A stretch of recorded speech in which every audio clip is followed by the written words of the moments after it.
Sesuatu hal yang sangat bernilai itu sebenarnya bukanlah emas dan harta, melainkan adalah keluarga.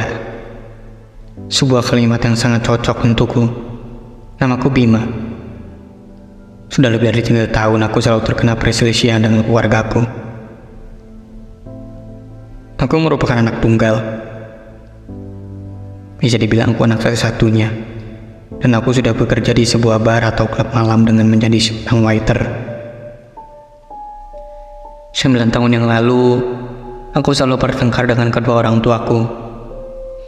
Dikarenakan hanya perbedaan pendapat saja. Orang tuaku adalah seorang yang overprotective dan sedikit otoriter. Semua peraturan yang ada di rumah harus sekali ditepati. Jika tidak, pasti mereka akan marah. Sifat pemarah itulah yang aku benci. Ayah dan ibuku juga bekerja di tempat yang sama. Sampai suatu ketika, aku lupa untuk mematikan lampu ruang tamu ketika aku ingin pergi bekerja. Untuk informasi, aku memang masuk bekerja sekitar jam 9 malam. Kala itu, tak lama ketika aku berangkat bekerja, ibu dan ayahku langsung mengirim chat padaku. Terlihat seperti marah. Semua hurufnya diberi dengan caps lock. Atau bisa dibilang, ibu dan ayahku mengirimiku dengan chat dengan huruf besar semua. Aku tahu betul jika orang tuaku memberi chat seperti itu pasti sedang marah. Gitu doang aja harus marah-marah. Heran. Itu ucapku dalam hati sambil sedikit kesal. Aku yang sudah terlalu malas karena sering kena omelan dari orang tuaku, aku pun memutuskan untuk tidak pulang ke rumah saja saat itu. Aku berencana akan menyewa apartemen dan memilih tinggal di sana. Lalu pada tanggal 4 Mei, setelah berhasil mendapatkan apartemen yang cocok, aku pun langsung berencana untuk membawa barang-barangku dari rumah orang tuaku. Lalu ibuku bertanya kepadaku, mau dibawa kemana baju-bajunya? Aku pun menjawab sambil menjelaskan ke mereka berdua bahwa aku akan memilih pindah saja. Namun orang tuaku melarang untuk pindah. Entah dengan alasan apa, aku tak tahu. Sifat yang terlalu overprotective itulah yang akhirnya membuat kami jadi bertengkar lagi. Karena malas harus bertengkar, aku pun memilih untuk pergi tanpa pamit agar pertengkaran selesai. Aku pun menyalakan motorku dan pergi dari sana. Singkat cerita, setelah sampainya aku di apartemen, aku langsung rebahan dan merasakan enaknya hidup sendirian tanpa pertengkaran. Rasanya hening, sesuai yang kuharapkan. Sampai ibuku menelponku berulang kali. Aku pun langsung mematikan telepon dari ibuku dan langsung memberikan alamat apartemenku. Alah, palingan cuma nelpon buat nanya di mana aku tinggal. Plus cuma mau ceramah doang. Begitu ucapku dalam hati dengan rasa yang kesal. Bahkan saking kesalnya, aku langsung memblokir kedua kontak orang tuaku agar tidak bawel. Entah karena atau bukan, 1 minggu setelah pertengkaran itu aku jatuh sakit. Badanku panas. Aku mengalami demam yang lumayan tinggi. Jujur kali itu aku hanya bisa berbaring di kasur, boro-boro untuk pergi keluar rumah. Bangun untuk minum obat saja rasanya susah sekali. Jadi aku di sana benar-benar ngurus sendiri tanpa ada seseorang yang membantu merawatku. Sampai pada tanggal 9 Mei, di pintu masuk apartemenku, seperti ada seseorang yang mengetuk-ngetuk pintu. Dengan susah payah, aku pun membukakan pintu dan ternyata itu ayah dan ibuku.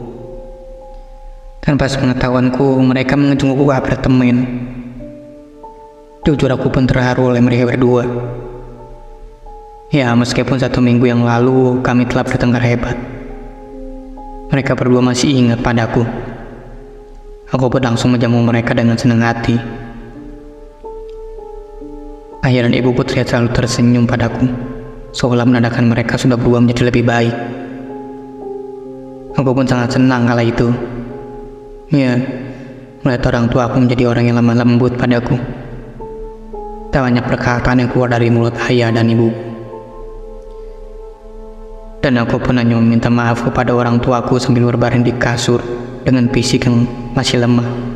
Ayah dan ibuku pun hanya tersenyum sambil sedikit mengeluarkan air mata dan terus mengelus-ngelus kepalaku. Terasa aku sudah dirawat oleh mereka berdua sampai 2 minggu lamanya. Setelah aku sembuh, paginya ketika aku bangun ibu dan ayahku sudah tidak ada.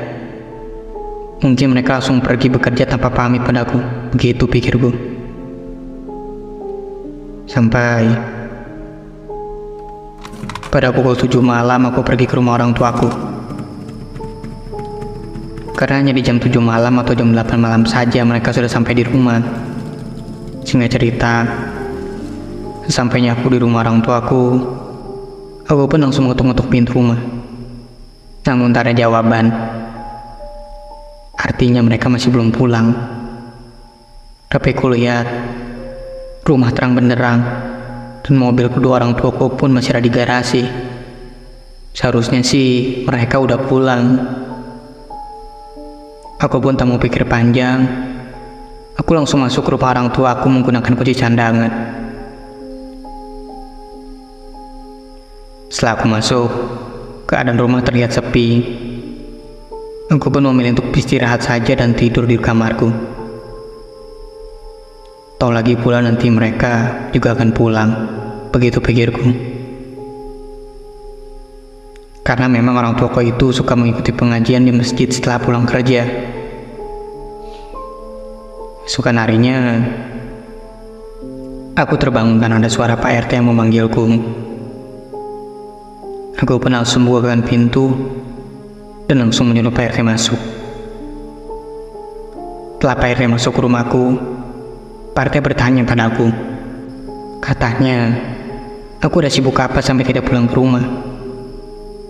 Ya, aku pun hanya menjawab kalau aku sedang sakit demam tinggi saat itu.